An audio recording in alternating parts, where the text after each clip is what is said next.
तो चलिए ब्रेक के बाद स्वागत है आपका। बिहार की बिसात में बिहार विधानसभा चुनाव में सभी दलों के स्टार प्रचारकों ने भी अपनी पूरी ताकत इस समय झोंक रखी है। वोटर्स को लुभाने के लिए तरह तरह के काम किए जा रहे हैं। इसी सिलसिले में कांग्रेस सांसद राहुल गांधी बेगूसराय में मछली पकड़ने के लिए तालाब में कूद पड़े। इन्हीं सब बातों को लेकर जेडीयू के वरिष्ठ नेता केसी त्यागी ने रिपब्लिक भारत से बातचीत की। देखिए आप। इस वक्त हमारे साथ बातचीत करने के लिए जेडीयू नेता केसी त्यागी मौजूद हैं। सर, जैसे कि बिहार में राहुल गांधी का वीडियो वायरल हो रहा है, तालाब में मछुआरों के साथ जा रहे हैं, इस पे केशव प्रसाद मौर्य कह रहे हैं कि वो अंतर्राष्ट्रीय ड्रामेबाज है, सबका मनोरंजन करते हैं। नहीं, आप तालाब में जाकर के इधर उधर घूम करके क्या मैसेज देना चाहते हैं? बिहार की जो समस्याएं हैं वो उनकी फ्रेंडली जो पार्टी है आरजेडी, उसके द्वारा पैदा की गई। पलायन लालू जी के राज में शुरू हुआ। बिहार का बंटवारा होने के बाद इंडस्ट्री लगना बंद हुआ, वो लालू जी के राज में हुआ। कानून व्यवस्था खराब हुई, लालू जी के राज में हुई। तो पानी से डुबकी लगाने से तो जो पुराना इतिहास है वो थोड़ी खत्म हो जाएगा। ये ड्रामेबाजी है सब। सर, पहले कभी मजदूर बन जाते हैं, कभी किसान बन जाते हैं, कभी कुछ बन जाते हैं, अलग तरीके का मतलब चीजें दिखाते जाए। नहीं, इन चीज़ों पे जनता वोट नहीं करती। आपकी पार्टी की सर्टेन पॉलिटिकल फिलॉसफी होनी चाहिए, जो बिहार के में इस समय नीतीश कुमार जी और एनडीए के पास है। आपका गठबंधन भी आधा अधूरा है। 1 दर्जन सीटों पर आप एक दूसरे के खिलाफ लड़ रहे हो। प्रियंका गांधी जहां पर गई थी चुनाव लड़ने, वहां सीपीआई का भी उम्मीदवार है और कांग्रेस का उम्मीदवार। तो किसके लिए वोट मांग के आई है वो? ये सब ढकोसले बिहार की जनता जानती है। और यूं भी वो नहीं चाहते थे कि तेजस्वी यादव मुख्यमंत्री के दावेदार बने। तो कांग्रेस में और आरजेडी में भी सब कुछ ठीक नहीं। तो सर, केशव प्रसाद मौर्य का ये भी है ट्विटर पे कहना है कि जिस तरीके से ऐसी चीजें करते हैं तो जनता भी खुश होती है, एक मनोरंजन भी हो रहा है।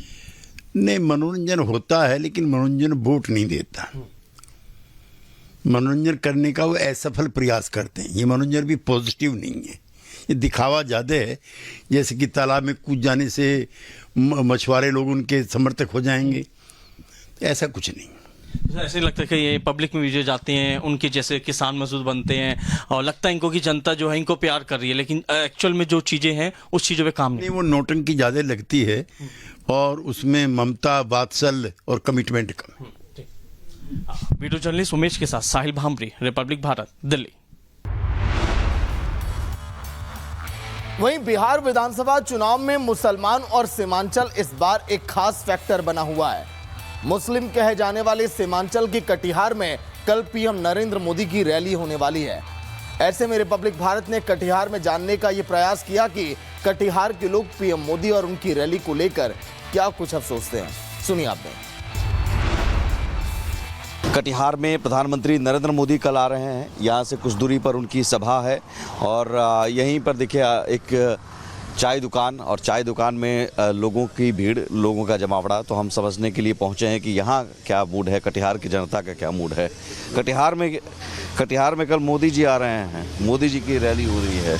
जी हाँ, मोदी जी की रैली तो हो रही है। सुनने जाएंगे? हाँ, सुनने तो जाएंगे। वैसे सुनने ही जाएंगे क्या फिर मोदी जी पसंद हैं? मोदी जी तो पसंद हैं। क्यों पसंद है?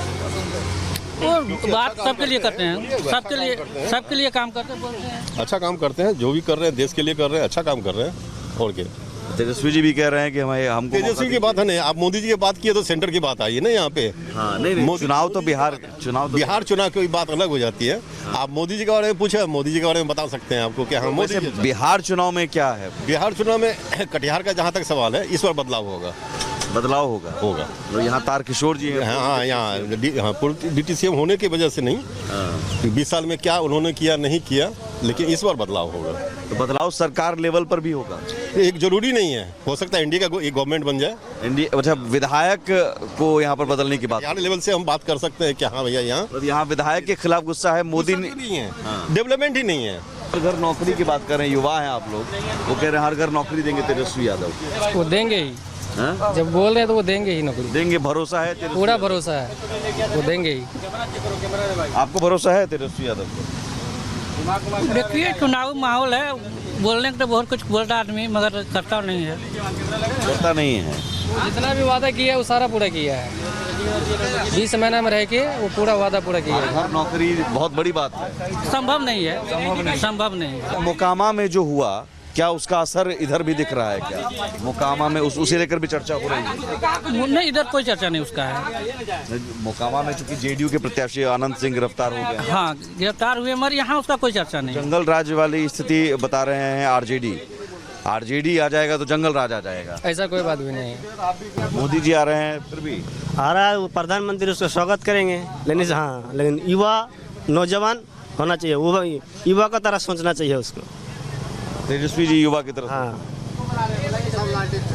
तो ये रोजगार के मुद्दे पर, नौकरी के मुद्दे पर, नौकरी के, रोजगार के, शिक्षा के, ये सब मुद्दा मेन मुद्दा कह रहे हैं कि जंगल राज आ जाएगा। वो सा कुछ नहीं। हाँ, मेन है रोजगार। क्या क्या क्या क्या है यहाँ जनता का मूड कटियार है? कल तो मोदी जी भी आ रहे हैं यहाँ पर। अभी मूड हम लोग को क्या बनेगा, टोला वाला कुछ बना ही नहीं तो कैसे हम लोग को मालूम ही नहीं है। कहाँ कौन काम किया है यहाँ? काम अभी जो जीता हुआ है वही काम कर रहा है, काम कौन करेगा? काम ठीक कर रहा है, मिला जुला के तो ठीक क्या लगता है। हाँ, अच्छा काम हो रहा है। क्या अब तक पटना में चीनी मिल नहीं बना है, बनने का वादा किया था, कहाँ बना है अभी तक? बोल रहे हैं चीनी मिल खुल जाएगा, आपको लग रहा है संभावना? वही मैं कह रहा हूँ, दोनों तरफ वादे हो रहे हैं। वो कह रहे हैं, तेजस्वी कह रहे हैं हर घर नौकरी दे देंगे। नौकरी वो वादा करता है, वोट लेने के बाद, सीट लेने के बाद किसी का कोई भेंट नहीं करता है। जहाँ तक है मुद्दे पर हम लोग वोट करेंगे इस बार। जो हमारा मुद्दा है, घरेलू मुद्दा है, जो रोड है, सड़क है, शिक्षा है और स्कूल है, बहुत सारी चीज़ें काम किया है इससे। जी, जिसने भी काम किया है उसको हम लोग देने जा रहे हैं। किसने अपने अपने क्षेत्र से अपने अपने प्रतिनिधि चुनने वाले। मुसलमानों में जितने भी मौलाना मौलवी वगैरह हैं, इनका काम तो किया है।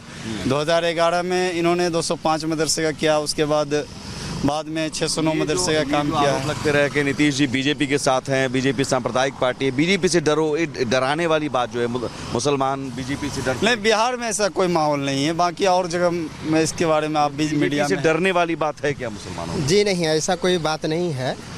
बीजेपी से कोई डर नहीं है, लेकिन बीजेपी का जो थिंकिंग है और इसका स्टेटमेंट है, कुछ कभी कभी भड़काऊ वाला बात बोल देते हैं, इससे मुसलमान थोड़ा डर जाते हैं। लेकिन इस तरह का नहीं बोलना चाहिए। नीतीश जी ठीक है, नीतीश जी बहुत अच्छे हैं। तेजस्वी यादव आरजेडी कांग्रेस को ज़्यादातर मुसलमान वोट देते रहे हैं। ये कई जगहों पर हमने बात की, पूर्णिया, किशनगंज, लेकिन अब लोग कह रहे हैं कि नहीं, इन्होंने सिर्फ वोट बैंक के तौर पर इस्तेमाल किया है बीजेपी से डरा कर। ये बात सही है? जी नहीं, ऐसा कोई बात नहीं है, ये बात सही है। मोदी जी से कोई शिकवा नहीं है। मोदी, वो एक नारा चलता है कि मोदी से बैर नहीं, कोई लोकल उम्मीदवार तेरी खैर नहीं। ऐसा तो नहीं है कि यहाँ तारकिशोर जी से बैर है? नहीं, वैसा कोई बात नहीं। तो यहाँ लोकल कैंडिडेट तारकिशोर जी हैं, डिप्टी सीएम रह चुके हैं। इस बार लोकल कैंडिडेट बदलाव होगा। हाँ। मतलब उनसे नाराजगी है। जो अच्छा बनाएगा उसी को वोट मिलेगा। कौन अच्छा बनाया है? कौन, जैसे कि अभी देखिए, यहाँ रोजगार देने के लिए जो आएगा सर, उसी को दिया जाएगा। रोजगार का यहाँ बहुत कम है। रोजगार बड़ा मुद्दा है। यहाँ से बड़ी संख्या में लोग पलायन करते हैं, बाहर जाते हैं। बाहर हैदराबाद से आए, हाँ, वोट देने के लिए हैदराबाद से आए। हैदराबाद से वोट देने के लिए आए, बहुत अच्छी बात है, बढ़िया बात है। लोकतंत्र, किसी को भी वोट दीजिए, लेकिन वोट जरूर दीजिए। वोट तो देंगे, लेकिन रोजगार होना चाहिए हम लोग को। कौन देगा रोजगार? किस पर भरोसा है? किस, जैसे जिसको वोट दे के जिताएंगे उसी को। दोनों तरफ कह रहे हैं, वो भी कह रहे हैं, एनडीए भी कह रहा है 1 करोड़ से भी ज्यादा रोजगार देंगे, तेजस्वी भी कह रहे हैं हम हर घर में नौकरी देंगे। तो भरोसा किस पर है? कौन दे सकता है? जो दे सकेगा सर उसी को। अभी नीतीश जी की सरकार में मिल रहा है रोजगार? रोजगार कहाँ मिल रहा है सर? रोजगार मिलेगा तो हम लोग हैदराबाद जाएंगे।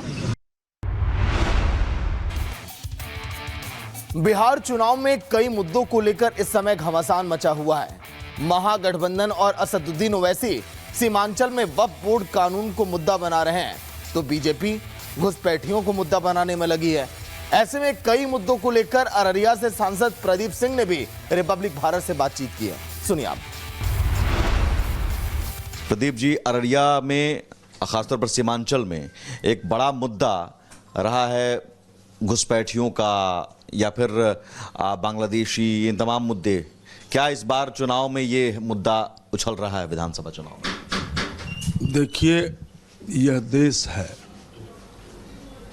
और धर्मशाला तो नहीं है। मैं कहता हूँ स्पष्ट तौर पर कि जो भारत के नागरिक हैं, चाहे वो हिंदू हो या मुसलमान, उनको डरने की कोई बात नहीं है, लेकिन कोई अगर घुसपैठी है, कोई अगर हमारे देश में घुसपैठी करके रह रहा है, अब मेरे ही देश के खिलाफ वह काम कर रहा है, तो उसको क्या किया जाएगा? तो आप तो 3 बार से सांसद हैं, आपको ज्यादा पता होगा यहाँ है घुसपैठिए। देखिए, घुसपैठिए तो है ही, ऐसा थोड़े कि नहीं है। अररिया में या सीमांचल, पूरे बिहार की बात करता हूँ, पूरे सीमांचल की बात करता हूँ। इसलिए मैं मुसलमान विरोधी नहीं हूँ। हमारा तो मंत्र है सबका साथ सबका विकास, और हम सबको लेके चल रहे हैं। जहाँ बैठे हैं यह मुस्लिम का ही घर है, लेकिन अगर कोई बांग्लादेशी है, पाकिस्तानी है, तो उसको चिन्हित तो करना पड़ेगा। सीमांचल में क्या आप देख पा रहे हैं? 24 सीटें सीमांचल की हैं बीजेपी एनडीए के लिए। मुझे पूरी उम्मीद है कि जिस तरह से हमारे प्रधानमंत्री जी देश हित में काम किया है, और नरेंद्र मोदी जी 11 साल में बिहार को 16 लाख करोड़ रुपया दिया है, और मनमोहन जी 10 साल प्रधानमंत्री रहे, ये लालटेन वाला उनके साथ थे, तो 1,90,000 कह सकते हैं 2 लाख करोड़ रुपया दिया है। तो आज बिहार का विकास हो रहा है, सबका विकास हो रहा है। हिंदू, मुसलमान, अगड़ी पिछड़ी, अति पिछड़ा, दलित, महादलित, बिजली फ्री, चावल फ्री, पेंशन बढ़ाया है, जीविका दीदी को 10-10 हज़ार रुपया दिया है। जंगल राज एक बड़ा मुद्दा है। मोकामा में आपके भाई एनडीए के प्रत्याशी अनंत सिंह गिरफ्तार हो गए हैं, जेल भेज दिए गए हैं, उन पर मर्डर का आरोप लग गया। देखिए, सार्वजनिक हत्याएं लालू के टाइम में होता था, नरसंहार, दलितों का संहार, रणवीर सेना, वो कहाँ है आज? ये तो व्यक्तिगत रंजिश होता है, उसका ईगो की लड़ाई है। तो कहीं कहीं इतना 12 करोड़ का बिहार है, कोई भाई भाई में गोली चला देता है। तो अनंत सिंह अब है तो आपराधिक छवि के ही, उनको टिकट दिया गया। अपराधी कोई भी होगा, अपराध कर लेगा, लेकिन नीतीश कुमार जी का राज में मैंने यही देखा है, अब तक समझा है कि अपराधी बच नहीं सकता है। अपराधी को जेल के सलाखों में जाना ही पड़ेगा। एक सवाल और है, आरजेडी एमएलसी या फिर अब्दुल सिद्दीकी साहब से बात हो रही थी कि वक्फ बिल को हम फाड़ देंगे, कूड़ेदान में डाल देंगे सरकार आएगी तो। देखिए, यही मैं कह रहा था ना कि वक्फ बिल क्या है, मुसलमानों को भ्रम फैलाता है। ऐसा तो नहीं कि मुसलमानों को वक्फ का ज़मीन प्रधानमंत्री जी छीन के हिंदुओं में बांट रहा है। एक एक आदमी का अधिपत्य था उसमें। मेरे अररिया में भी ज़मीन है जो प्राइवेट स्कूल खोल के कमा रहा है, तो प्रधानमंत्री जी ने उसको ट्रांसपेरेंसी कर दिया। कितनी ज़मीनों पर कब्जा होगा? अब मैं पूरी तो नहीं बता सकता हूँ, लेकिन ज़मीनें काफ़ी हैं यहाँ। जो मैं भी देख रहा हूँ कि वो निजी अस्पताल और स्कूल चला रहा है वक्फ के नाम पर, जबकि वह मुसलमानों के भलाई के लिए दिया गया था वक्फ की ज़मीन। जो उसमें क्या किया, महिलाओं को जोड़ा है, पासबंदा मुसलमानों को जोड़ा है। तो इस तरह का बयान क्यों देते, बिल फाड़ देंगे, कूड़ेदान में फेंक देंगे? यही ना, देखिए, विकास के मुद्दे पे कोई विरोधी बात करने का साहस नहीं है। क्योंकि देश में विकास हो रहा है, बिहार भी विकसित हो रहा है, रोड बन रहा है, पुल बन रहा है। अभी प्रधानमंत्री आए थे, हवाई जहाज चला दिया, कई फ्लाईओवर ब्रिज बना है, कई एक्सप्रेसवे अब बनने वाला है, सड़कों का जाल बिछा है, गरीब का कल्याण हो रहा है। तो विकास के मुद्दे पे कोई बहस करने को तैयार नहीं है। फिर से एक बार तेजस्वी यादव, राहुल गांधी बिहार को भ्रम फैलाता है। जिस तरह से लोकसभा के चुनाव के अंदर कहा कि मोदी जी आएंगे तो संविधान खत्म कर देगा, मोदी जी आएंगे तो आरक्षण खत्म कर देगा, तो झूठ बोलना, भ्रम फैलाना राहुल और तेजस्वी को बिहार की जनता जान गई है। उनके झांसे में आने वाले नहीं है। सभी लोग इस बार एनडीए के पक्ष में मतदान करेंगे। बिहार को विकसित बनाना है, बिहार आगे बढ़ रहा है। अब लालटेन का युग नहीं है, अब बिजली आ गई है, इसलिए अब देश बहुत आगे जा रहा है। बिहार अब जंगल राज आने वाला नहीं है। तो बिहार की चुनावी बिसात पर जो बेहतर चाल चलेगा उसी के हिस्से में जीत होगी, और देखना होगा कौन लहराएगा पताका। वक्त है एक छोटे से ब्रेक का, जल्द हाजिर होंगे कुछ और खबरों के साथ।